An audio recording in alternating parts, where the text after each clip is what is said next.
Love this podcast? Support this show through the Acast supporter feature. It's up to you how much you give, and there's no regular commitment. Just hit the link in the show description to support now. This episode is brought to you by Progressive Insurance. Do you ever find yourself playing the budgeting game? Well, with the Name Your Price tool from Progressive, you can find options that fit your budget and potentially lower your bills. Try it at Progressive.com. Progressive Casualty Insurance Company and Affiliates. Price and coverage match limited by state law. Not available in all states. My dad works in B2B marketing. He came by my school for career day and said he was a big ROAS man. Then he told everyone how much he loved calculating his return on ad spend. My friends still laugh at me to this day.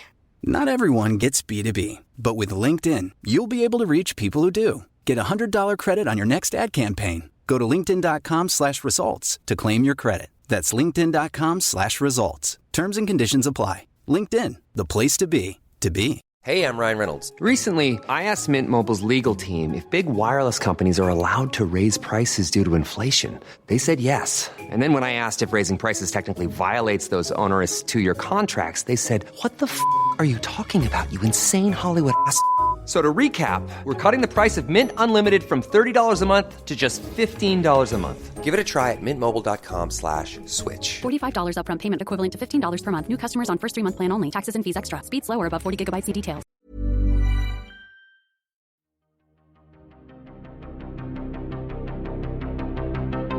This is Writers on Film, the only podcast dedicated to books on cinema.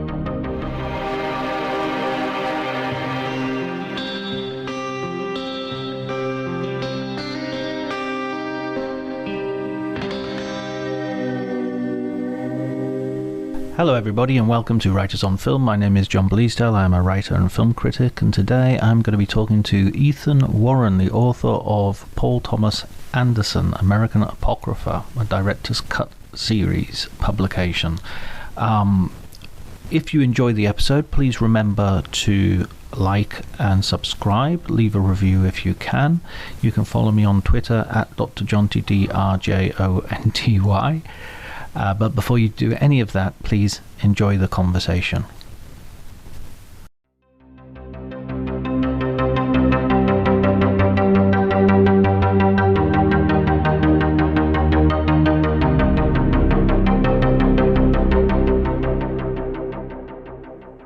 Well, I always like to talk about the fact that the first time I saw one of his movies, I really, really hated it. I saw Punch Drunk Love in the theater. I was 16 years old, and it just upset me so profoundly because that's a very sort of aggressive movie in a lot of ways, and particularly when you're 16 and you hadn't broadened my own horizons yet. I just found it such an alienating experience that over time I wanted to keep going back to and keep trying to understand, and that ended up being the way I felt about a lot of his movies. You know, you want to keep going back to the master and trying to understand it and trying to, there's so many surface level pleasures, but there's also so many enigmas and mysteries to it that it's more often than not, his movies draw me back to keep trying to get new things out of them. Were you expecting like an Adam Sandler comedy when you went to see it the first time? Yeah, I mean, the reviews said it's an Adam Sandler movie for grown-ups. And when you're 16 years old, that's a very flattering concept. It's, there's something that I'm familiar with, but it's going to make me feel like a grown-up. And I don't know what I was expecting. Maybe something more like Spanglish, but it's not what I got. Mm-hmm. Yeah, or The Wedding Singer, but with a little bit of darker edge. Yeah. I actually thought I remember seeing The Wedding Singer being the first Adam Sandler film I ever saw. I saw it at the cinema, and of course, I was in Britain at the time. When we see people like Adam Sandler or Chevy Chase or all those Bill Murray, we just see them. They're just in Ghostbusters. They're not, or they're just in Fletch. That's the first time we've ever seen them. So when I saw Adam Sandler in Wedding Singer, I was like, he's really good. This is a great sort of. I need to rewatch that film because I would never nowadays I'd never go towards an Adam Sandler comedy, but that film really, I thought was great. I think that's one of the special ones. Yeah. Were you already into film at that point? Were you a big sort of filmy nerd, or this is a word that I was thinking of as I was reading your book, film bro, because that seems to be the term of abuse. I think I was just at that age kind of starting to, I remember getting my head around the idea that like directors can have a personal stamp and a personal vision. I remember seeing the Royal Tenenbaums, a year or two earlier, and just being like, wow, so like this has a style to it that clearly comes from one human being's mind. And it's so funny to think now, like that was a revelation, that movies were not just sort of assembly line produced. And so just the concept of an auteur, I think, really excited me at that time. And I was definitely drawn to things like The Usual Suspects and Fight Club were really hot back then, which I think are sort of film bro-y movies a little bit. But I was not particularly sophisticated by any means. I just was figuring out that movies were something that could be studied and understood as opposed to just watched. Did you study film academically? I only took one course in film theory my whole college experience, at least. And I studied film production. I went and took a 4-week course in how to make movies when I was in college. And then I just had one class called Godard and European Film. That was all that was offered in my school. And so every week you watched one Godard movie and paired it with one movie by somebody else and saw how they were in conversation. So starting with, I don't remember what the first Godard movie was, maybe just Breathless, paired with Rebel Without a Cause, or Weekend paired with, oh boy, that might have been Beware a Holy Horror or something like that, the Fassbinder movie. That was a really, I don't know why Godard was the one that was held up as the one that everything else bounces off of, but that was a lot of fun. But when do you start sort of writing about film then? When do you start becoming someone who's sort of like thinking, I've got opinions, I've got opinions that everyone else deserves to hear? Yeah. Well, my degree, my master's in creative writing. So I went and got a degree in fiction and thought, well, I'm going to write short stories and novels. And I wrote for my thesis a novel that is just sitting in a drawer that truly nobody should ever ask me to read. And I just felt this sort of desire to do something else with it that was not fiction and not creative nonfiction, not journalism in the traditional sense.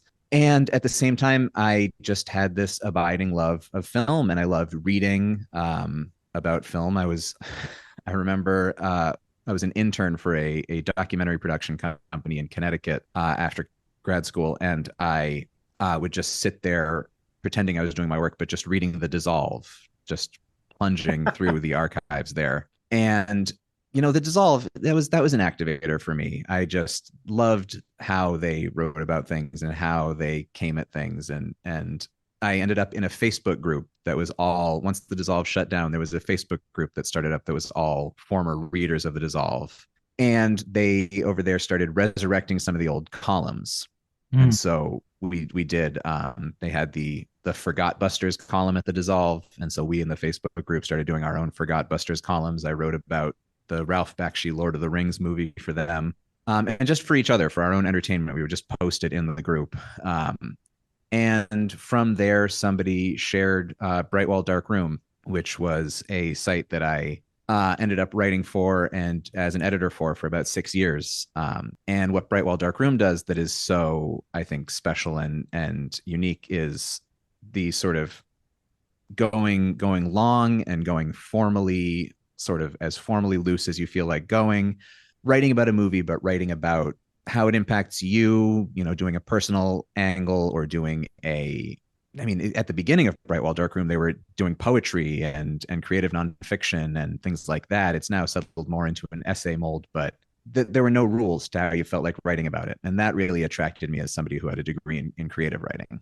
I'm so curious about your novel now. Don't be. So you're writing for Dark Room Bright Wall, and how does that? And you said you were working for this documentary filmmaker. Are you actually trying to make films at this point yourself as well? I actually wrote and directed a movie that came out in 2018 that is called West of Her. It came out. It's Went straight to VOD, but is now on Amazon Prime, I think, currently on Paramount Plus. We got distributed through Gravitas Ventures, and that was sort of a lifelong dream that I ended up deciding was not for me. It just was something that I had to do to feel what that was like, and I thought it was going to be in my life, and then eventually realized, no, I just don't have the temperament to direct movies.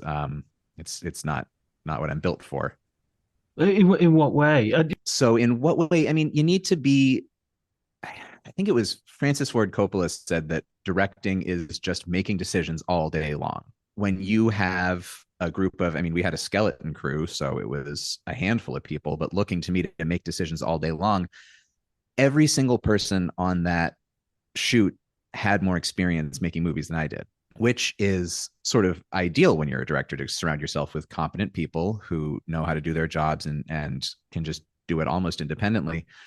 But I didn't have, I went to film school for 4 weeks, and I just didn't have the sort of ability to visualize it in my head and turn that into instruction the way that a director needs to, I think, have a certain degree of snap decisions, knowing what they're doing, and type A personality, for lack of a better term. I mean, that is, I mean, that skill as well. When people talk about vision, I find it interesting. I kind of wonder what that looks like, if you know what I mean. I was reading about a bunch of, there's a sort of quite a large proportion of people who have something called, I think I'm pronouncing this correctly, aphantasia, I think it is. Yeah. And it's the inability to visualize things in your head. If you say, red triangle, everybody thinks of a red triangle, except for like 0.4% of the population or whatever who go, right, how do I? They get the concept, they don't see a red triangle in their head. And I wonder if there's a version of that in terms of directing films where you're just dealing in ideas rather than like a vision in a more literal sense. Well, you need to know, how putting this light over here impacts the entire mood of the scene. And that's something that's hard to learn on the go, right, which is what we were doing. I mean, this was a road movie. And so we were driving every day, stopping and filming, and we just didn't have the time. There was no such thing as reshoots because we just needed to be constantly on the move and shooting as we went. And it was a hell of a learning curve. I know that. So not a great experience, not a happy experience, that one. Well, it was a dream come true, but it was a real stressful experience. And then, I settled down in the suburbs and had kids. And that's the other thing is, that was not necessarily compatible with going out and making movies. It is for some people, it is for Paul Thomas Anderson, but it's not for me.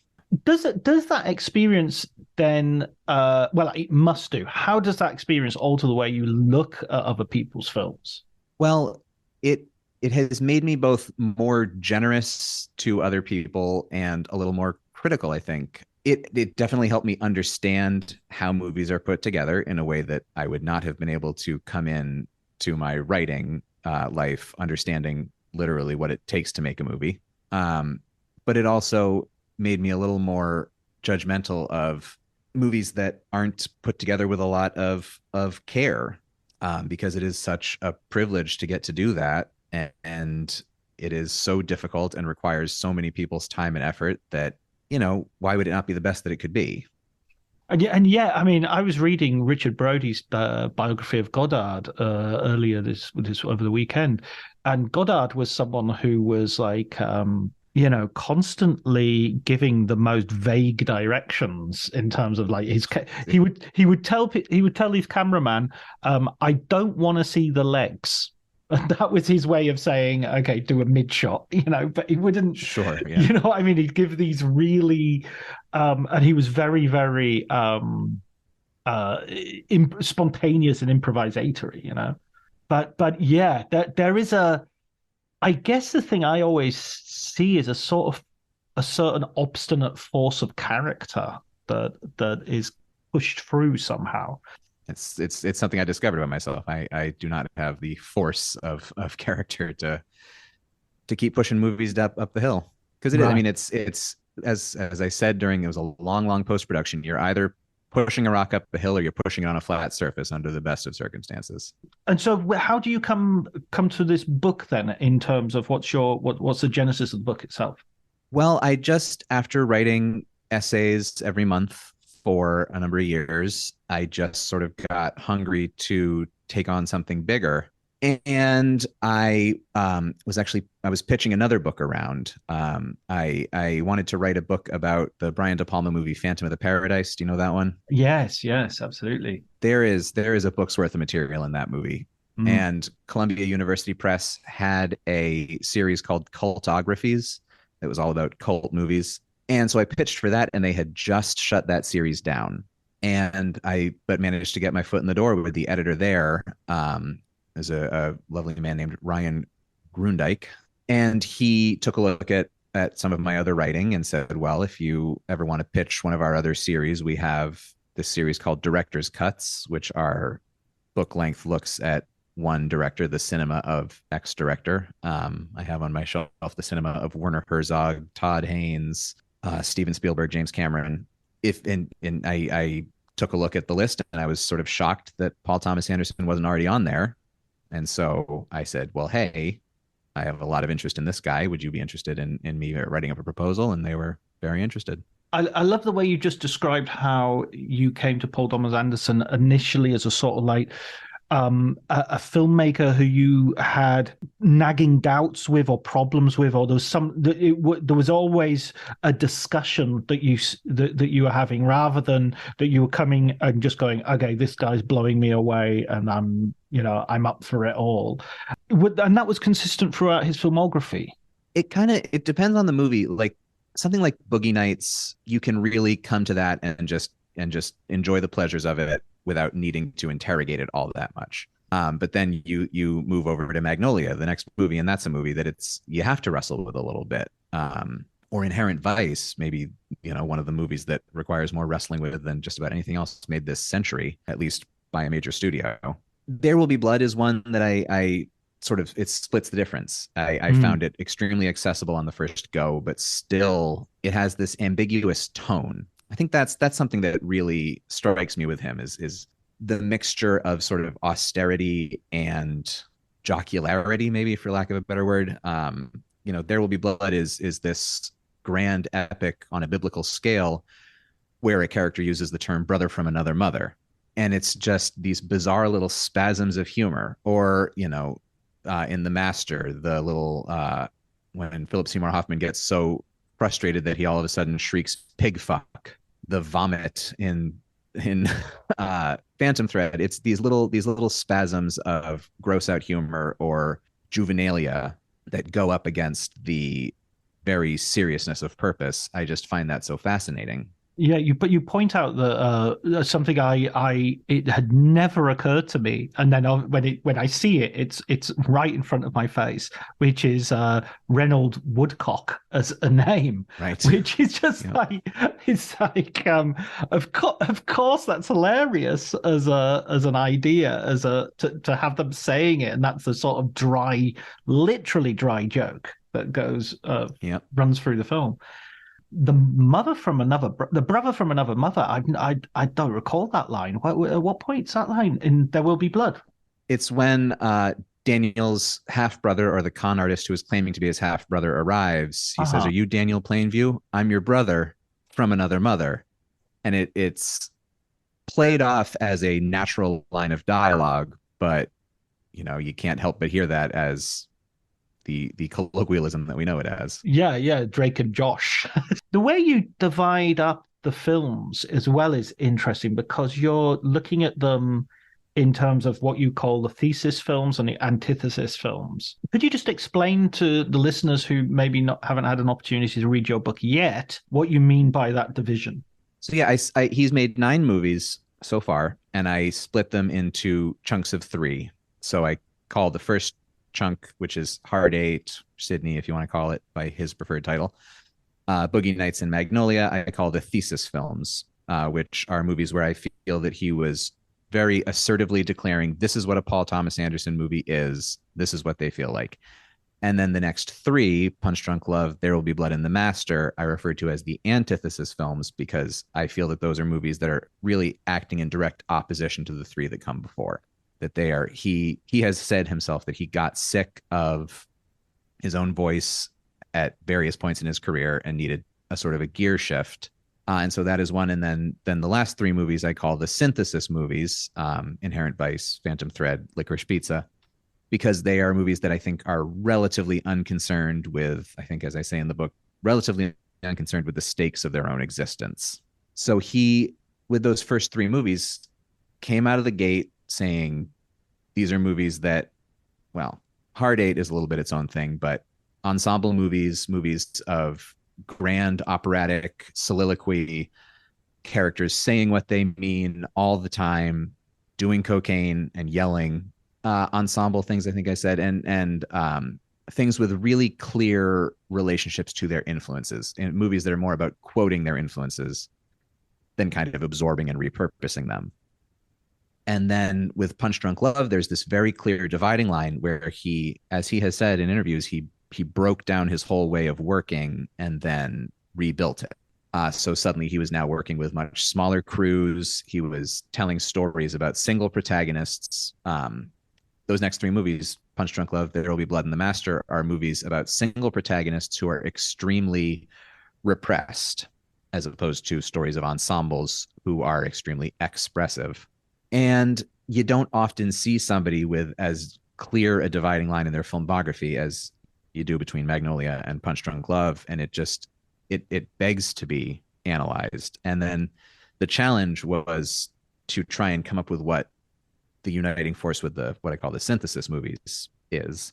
And I now see those as movies that are a bit in response to the three that came before, in that if the antithesis movies are movies about repressed characters, the three that come next are movies that are more relaxed in certain ways. You go from the master of this story of the clenched-jawed Joaquin Phoenix character to the next movie is a much more loose and relaxed Joaquin Phoenix character. You go from the brutal Daniel Day-Lewis character to the more genteel Daniel Day-Lewis character, and you go from the anxious, surreal valley, San Fernando Valley of Punch Drunk Love, into the more ecstatic, wide open valley of Licorice Pizza.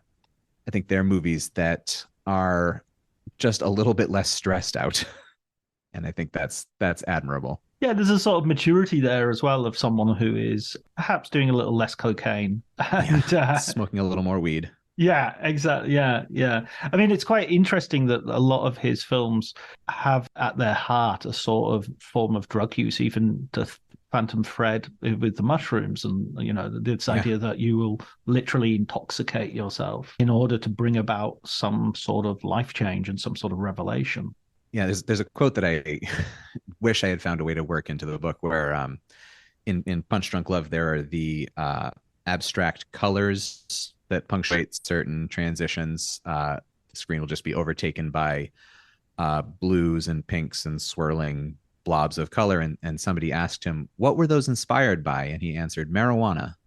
In a way, I think I've been a lover of Paul Thomas Anderson's work in a way that's kind of not been particularly critical. I don't know if I've written much about him. I think I reviewed The Master, certainly. I'm not sure if I've written much about him elsewhere, but he's just definitely someone who I've just sort of like taken in and enjoyed. And I found it was really interesting reading your book. It made me really think about some of the stuff a lot more deeply and a lot more in terms of politics. So, for instance, you're very good on bringing out the problems in terms of his relationship to race, for instance, which is something I have to confess. Aside from that Licorice Pizza sort of Japanese joke, let's call it generously, I hadn't really much thought about. Yeah, well, it's something that really came up most significantly with Magnolia, where people pointed out that he pitched that really as this definitive vision of the San Fernando Valley. And he did not say this is my experience of the valley. He said this is what the valley is like if you were to go there. And there are very few significant characters who are not white, and the ones that are not white are there to serve the white characters or to be as more than one person has pointed out. You have the game show where it's 3 white kids intellectually beating up on 3 non-white, I think they are all non-white competitors, and he got pushed back on that, and he really did not have an ability to say, well, it's my experience, I am showing my environs. He just kept pushing back and saying, no, this is what it's like in the valley. And you can't really say that of the San Fernando Valley. And so the way I see it is, since then he has really retreated to these period stories where there is less onus on him to do a realistic, quote unquote, ethnographic survey of, There Will Be Blood, this story set in the early 20th century oil fields. You're not going to get too much pushback from the casual viewer on the demographic makeup of your ensemble. Or if you even do Inherent Vice, that is so much a farce that you have the plausible deniability of, sure, the only black character is a Black Panther and the only Asian character is a prostitute. Well, it's all just jokes. And then Licorice Pizza, the Magnolia thing came back around again, where it's, why are there so few non-white people even making up the frame, let alone having lines of dialogue. It is going to be interesting to see how he keeps pushing forward, because there are fewer and fewer people who are willing to kind of let him skate by on that. And now his next movie might be there's the rumor that Denzel Washington will lead his next thing, and it'll be interesting to see what happens there. Right, absolutely. I remember Phantom Thread, when that first came out. I watched it in London, and quite a few friends of mine were saying, how does Alma not? How is nobody noticing that Alma's got this strong European accent, this strong non-British European accent, and this is happening just after the war, and people would be saying, where are you from? What are you doing? And it seems to be like, okay, I don't know. There's a certain, it's almost like a stylistic choice that I'm not going to sully my vision with this sort of consideration, obviously sully my vision means you're making that decision. I'm projecting something onto PTA that he might not actually be feeling, but that's sort of how it comes. Explaining football to the friend who's just there for the nachos? Hard. Tailgating from home like a pro with snacks and drinks everyone will love? An easy win. And with Instacart helping deliver the snack time MVPs to your door, you're ready for the game in as fast as 30 minutes. So you never miss a play or lose your seat on the couch or have to go head-to-head for the last chicken wing. Shop Game Day Faves on Instacart and enjoy $0 delivery fees on your first 3 grocery orders. Offer valid for a limited time. Other fees and terms apply. This episode is brought to you by Progressive Insurance. Do you ever find yourself playing the budgeting game? Well, with the Name Your Price tool from Progressive, you can find options that fit your budget and potentially lower your bills. Try it at Progressive.com. Progressive Casualty Insurance Company and Affiliates. Price and coverage match limited by state law. Not available in all states. Across to me. Yeah, well, I think he likes to tell stories that are sort of mythic and broad strokes rather than worrying about the specifics. That's a really salient one. Vicky Creeps had to bring a lot of personal subtext to Alma's relationship to World War II, and she has spoken in interviews about this whole subtext, whereas Anderson didn't even decide what country she was from. He just said she was from over there. I think that was right. What he said in his interview for the Academy Conversation series. So what matters is that she is not from London. That's a very mythic concept. It's a fairy tale, rather than the ethnographic and global geopolitical realities that I don't know, I think sully his vision is a perfectly appropriate way to say it. I mean, I was thinking about that also in terms of sex, because there's a great chapter where you talk about the screenwriting and how you compare the drafts of the screenplay to what finally makes it into the finished film, either stuff that wasn't filmed or scenes that were filmed and then cut out. And there's one of Daniel Plainview in There Will Be Blood where he sort of commits.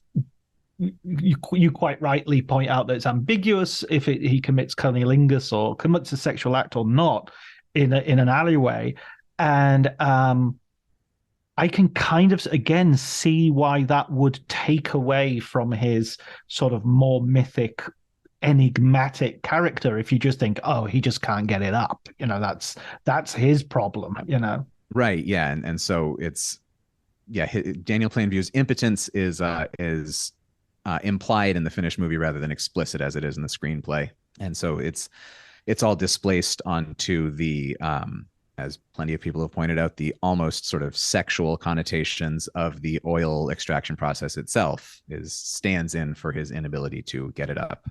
I think there must be, because thinking about his career as I was reading your book as well, you can't help but think about postmodernism as a sort of post-war, late 20th century impulse, I guess.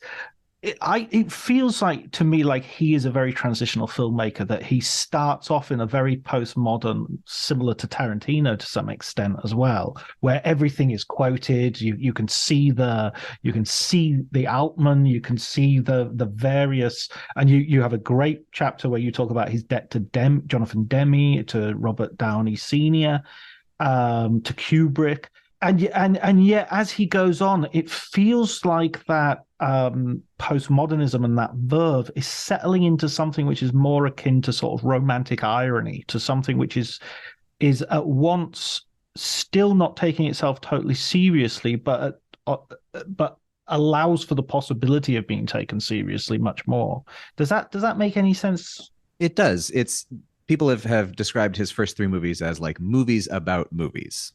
And that from there, I think romantic irony is a very appropriate way of putting it. Romantic, capital R, romanticism. Yeah, exactly. Yeah. It's the movies are still self-aware. They are still movies that he never wants you to completely sink into the experience of watching his movie. There's always formally stuff that pulls you out a little bit in what I think is a productive way. I describe it in the book as provocative versus evocative alienation effects. So in those early movies, there's these formal choices that are very alienating, and I think they push you out of the movie a little bit in a way that I think is comparable to Tarantino, whose movies are also movies about other movies in a way that is very appealing to a lot of people and often appealing to me. And later, the movies, the alienation effects in something like Inherent Vice, it's less reminding you of other movies and more just sort of shaking up your ability to perceive this movie in a way that draws you closer to the stoned perspective of the central character. I think one thing Inherent Vice sort of lacked for me on the first viewing, I watched it. I mean, I'm a huge Thomas Pynchon fan. I love the book. I love Gravity's Rainbow and V, and I've read everything except Mason Dixon for some reason. I'm not sure why. I've got it downstairs, but and for some reason, what I feel in retrospect, I didn't feel this at the time that I was watching it, and I've since rewatched it and enjoyed it much more. But in retrospect, it doesn't have those standout cinematic moments, like, for instance, the drilling for oil in There Will Be Blood, or in Licorice Pizza, the whole scene with the moving truck, which is just awesomely cinematic. It's just such a wonderful thing that couldn't be a stage play, wouldn't work in a novel, but on screen, it's just pure cinema. And I think Inherent Vice sort of kind of lacks that in a way. But the way what you talked about in the book, where you describe it as being influenced by Police Squad, that makes me really want to watch it again. Makes me want to go back and check that out. Because of course, it's in the trailer. There's a pratfall that is excellent. Yeah, he was very inspired by those Zucker comedies, and it's more, I think, about just the density of visual information that he sticks into the movie. There's some pratfalls and there's some slapstick, but it's more just how he packs the frame, which is his attempt to get at the Pynchon-esque density of language games, that you can't evoke Pynchon's writing by doing anything except, I think he says, it just needs to be packed with stuff and a lot of fun. And of course, he uses a voiceover in that, which feels very, I mean, that always feels like a filmmaker sort of maybe losing their nerve a little bit when it comes to literary adaptation. Voiceovers have been done excellently by movies, but when it comes to literary adaptation, there's always a sense of like, okay, you know the words, here they are, you know.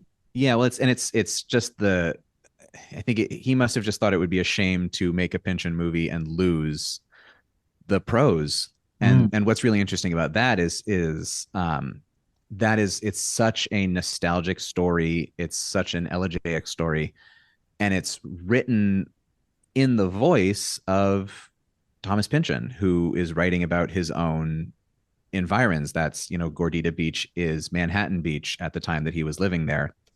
And he takes that language and he puts it in the mouth of not an older man, but a young woman, which is, a really interesting, exciting choice, I think.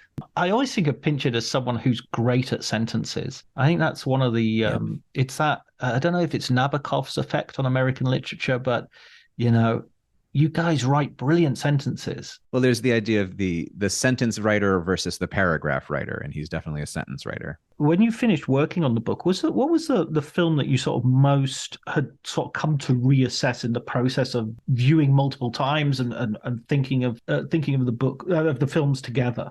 I think probably the bookend ones, Hard Eight and Phantom Thread, because I wrote this entire book without Licorice Pizza existing, and then had to, at the last minute, rewrite the entire book to absorb Licorice Pizza into it, because it came out just as I was finishing my first draft. God damn you, Anderson. I know. And sidebar, it's happening again. I'm writing a book on Bob Dylan now. Right. And James Mangold has just gone in, or is heading into pre-production on his Bob Dylan book. It's gonna happen again. I don't know what I'm gonna do. With Timothée Chalamet. With Timothy, he's going to be doing his own singing. That's going to be interesting. We can't get into that. So Hard Eight was a movie that I just didn't have the interest in sort of diving below the surface of, because it's the one that I think just about everybody is least interested in. It's the least Paul Thomas Anderson-y of his movies. And it's also a fairly enigmatic movie. And so it's one that it took a while to kind of open itself up and show me what it was doing. And then I came to have a real fondness for it. And then Phantom Thread, I came to appreciate most by reading the screenplay. The screenplays for all of his movies except Licorice Pizza are pretty readily available, either in PDF or for Phantom Thread and The Master, I had to find on eBay the for your consideration published paperback versions that they sent around. And with Phantom Thread, you realize just how much at this point he is writing in and then cutting out. That is a movie that has so much that is explicit in the screenplay, and he took out and left to implication. So, on the page, Alma is talking and talking and talking about what she feels and why she feels that way. And she's talking about her jealousy of her cool sister and how all she's ever wanted to do is be a wife and a mother. And that gets taken out, but it's still there. Or Reynolds Woodcock talking about his military service. He is very explicitly a combat veteran in the screenplay. And then you take that out, but still there's sort of the whiff of it as an implication. I found that really fascinating. So that was very rewarding. You can sort of imagine him as someone recovering from PTSD, and exactly the whole of the house is based on his routine, his diet, everything is based on, I don't want any more chaos in my life, Totally. Literally conflict averse. Doesn't have time for confrontation. It would, no, not over breakfast. God, I love that film. One of the influences that, because you mentioned it in terms of Hitchcock and in terms of Rebecca, which I think was quite a few people coming out with at the time. It also reminds me a lot of James Ivory, who I sort of think is kind of underrated as a director. I think he sort of gets a little bit too much dismissed as a prestige sort of, I don't know, proto-Bridgerton sort of proto-Downton Abbey sort of thing. And he's really not that. His Maurice is amazing, that film. And it came out in the middle of the AIDS crisis, and it was a film about a gay guy who, which didn't have an unhappy ending. It was kind of quite revolutionary in its own way. Sorry, digression. But I think it's totally relevant. Yeah, I think Phantom Thread has that.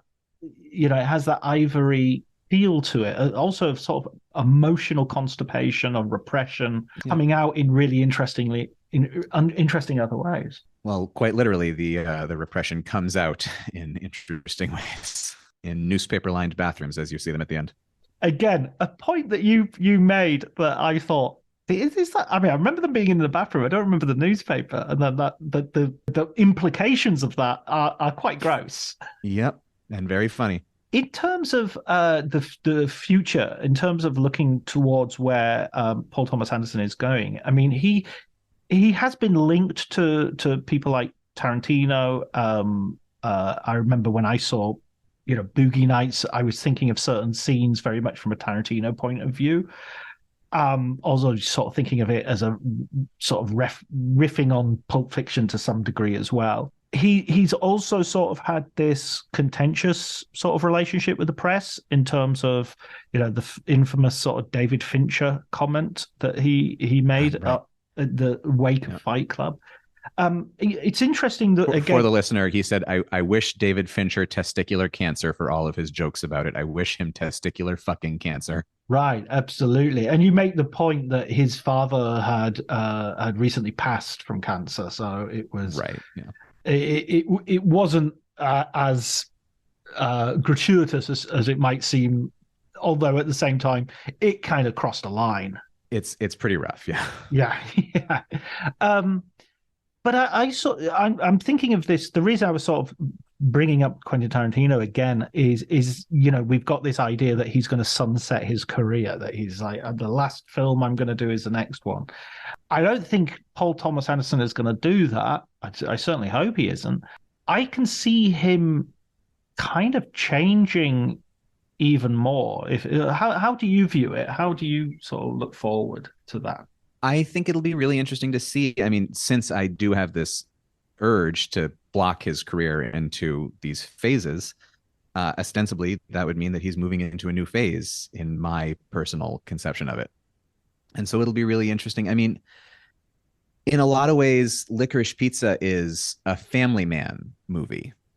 He made that movie, like so many of the incidental characters who are bustling around the edges of that are family friends or his kids' friends. And so what I think is going to be interesting is to see if he sort of keeps tightening his circle.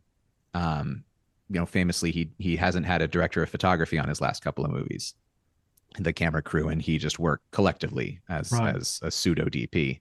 And so to see if he keeps getting smaller and smaller and working with the people that are already around him that he knows and loves, or if he is going to broaden again. I'm really curious about that. I'm curious if he'll ever make a movie set in the present again. He hasn't made a movie set in the present day since Punch Drunk Love, which by now is set 21 years ago. And he seems to have absolutely no interest in telling stories set in the present. He's been pretty explicit about that. He said in interviews around Licorice Pizza that the modern world is a cannonball that is dragging us all down. I'd love to see him wrestle with that. I wish he would. There's so much there that seems to align with so many of his interests. But he just would rather look backwards.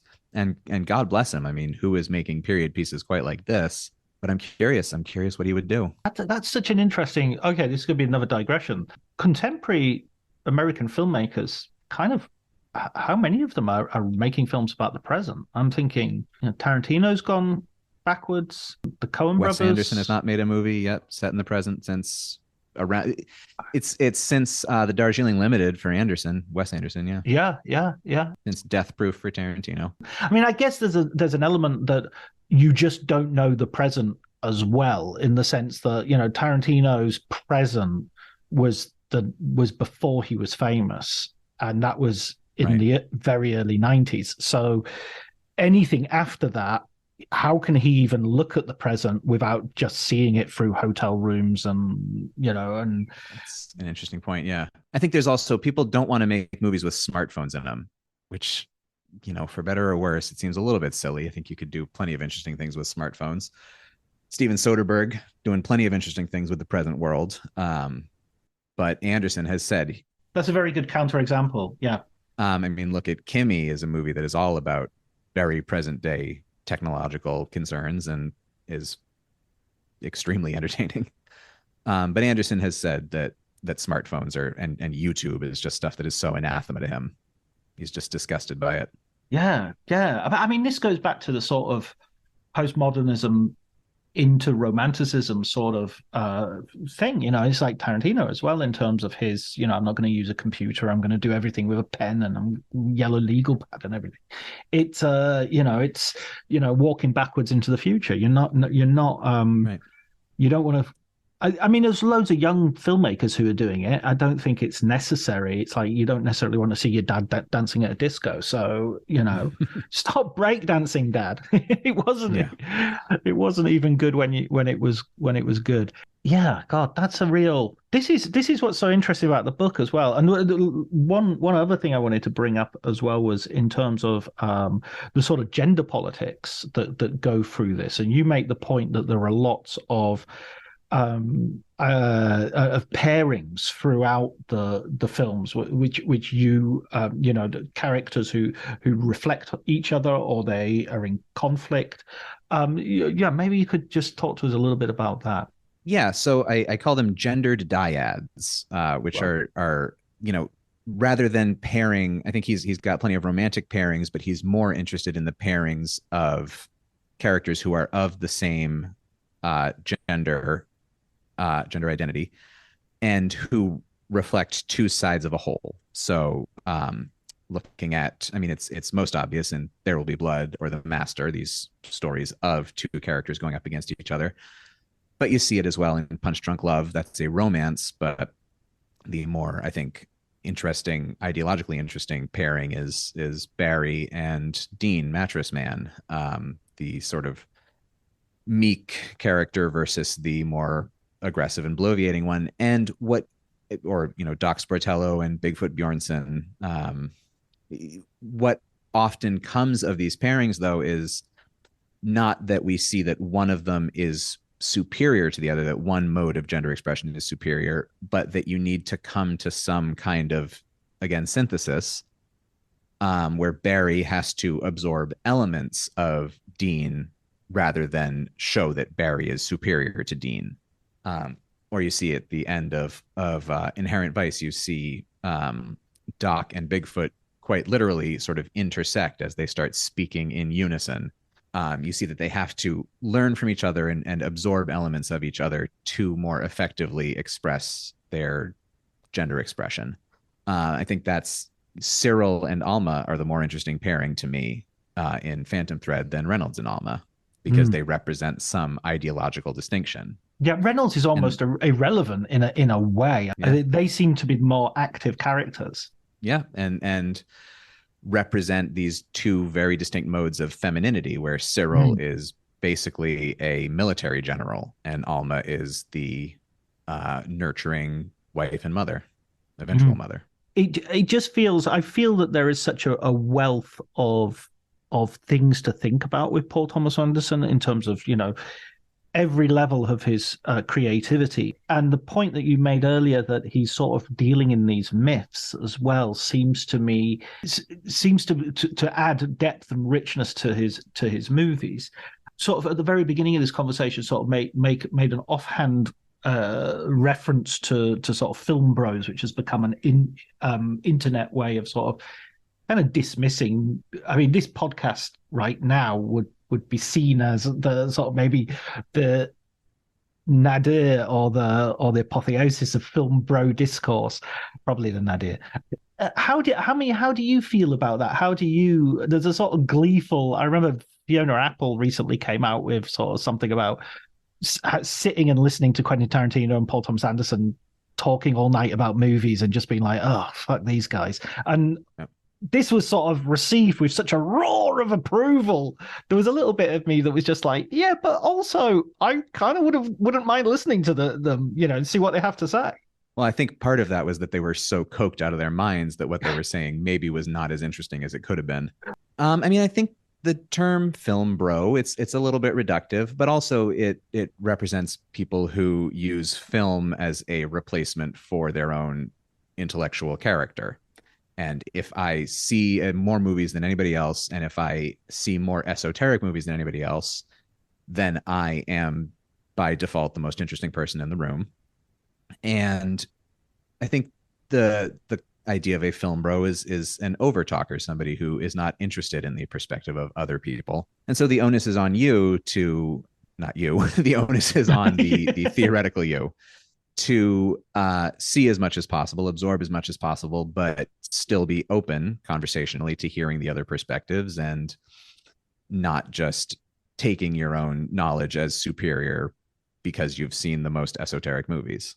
And me at certain times in my life, me around circa Godard and European Film Course, absolutely thought that I was the most interesting person in the room because I had seen Fassbinder movies. Okay, brilliant. Ethan, listen, I've got one more question for you, which is I like to ask for a film book recommendation. Well, the writer that I am really continually fascinated by has written a book on Paul Thomas Anderson, and he is a guy named George Tolles, who is based out of Canada. And he wrote a book. It's just called Paul Thomas Anderson, technically. And I think he is a writer of essentially ecstatic poetry about film.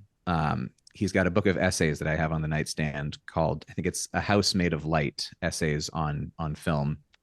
He is a collaborator with Guy Maddin. He wrote a lot of Guy Maddin's movies or co-wrote them. And I just find the way that he looks at film to be, I don't always agree with a lot of what he says, but the way he pulls in poetry and philosophy and all of that is consistently fascinating to me. And then another writer who has written a book on Paul Thomas Anderson, Adam Naiman, I think is a fascinating writer. Have you had him on the show? Yeah, he was on, I think we might have talked about Paul Thomas, but we did talk about Showgirls and we talked about Fincher and we talked about a lot of people. Yeah, I don't want to, well, I will select one other book of his, which is a deep cut. His book on Ben Wheatley is fascinating to me, a filmmaker I really love and that Adam has really thought very deeply on. I think that book may only be current up to the point of was it Free Fire, the Ben Wheatley movie? Yeah. And he's made plenty since then, but Adam has written about him online. You can't go wrong reading an Adam Naiman book or a George Tolles book. Brilliant. Those are two great recommendations. And Ethan, you're working on the Bob Dylan book. Will that be Bob Dylan in cinema? That be a sort of crossover? Exactly. Yeah. So it's Bob Dylan as a cinematic figure. So Dylan has been the subject of documentaries. He has been the subject of one very unusual biopic, and now will seemingly be the subject of a probably much more conventional biopic. He has directed movies, co-written movies, starred in movies. He has really, going back to the 60s, been all over the map in terms of film. And you can trace his biography through the movies that he was doing and kind of trace the industrial history of film through his participation in it. So a lot to talk about there. And I'm just getting started. So it'll be a couple of years before you're reading that one. Excellent. You'll have to come on the show and talk about it once it's ready. Absolutely. I'd love to. Sam Peckinpah, I remember throwing knives at Bob Dylan during the filming of... I don't know if I've heard that one. I know that he stood up during the dailies and urinated on the screening room screen. I know Bob Dylan witnessed that. Quite a time to be around Sam Peckinpah. I think he must have done that with every film, because I'm sure I've heard that story about The Getaway as well. So I think he's just he just didn't know the way to the toilet. So, yeah, it's just his habit. Brilliant. Thank you so much, Ethan. It's been a real pleasure talking to you, and congratulations on the book. Thank you for having me. This was great.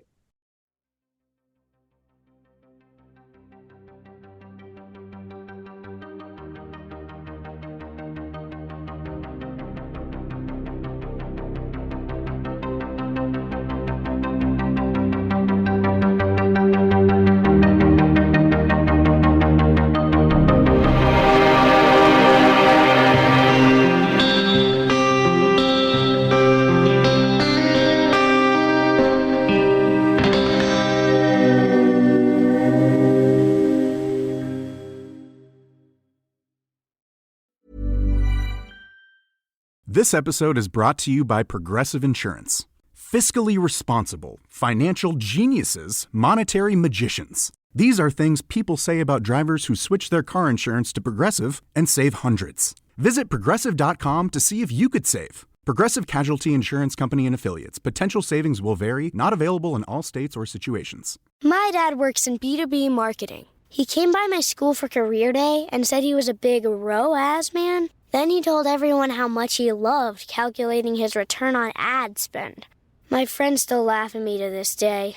Not everyone gets B2B, but with LinkedIn, you'll be able to reach people who do. Get a $100 credit on your next ad campaign. Go to linkedin.com/results to claim your credit. That's linkedin.com/results. Terms and conditions apply. LinkedIn, the place to be, to be. Acast powers the world's best podcasts. Here's a show that we recommend. I'm Nellie Sudri, the #1 dating coach and matchmaker for high-value singles. I've been featured in Forbes and Cosmopolitan, and you may have seen me work my magic on the hit TV show Match Me in Miami. I've even partnered with dating apps that you probably have on your phone right now.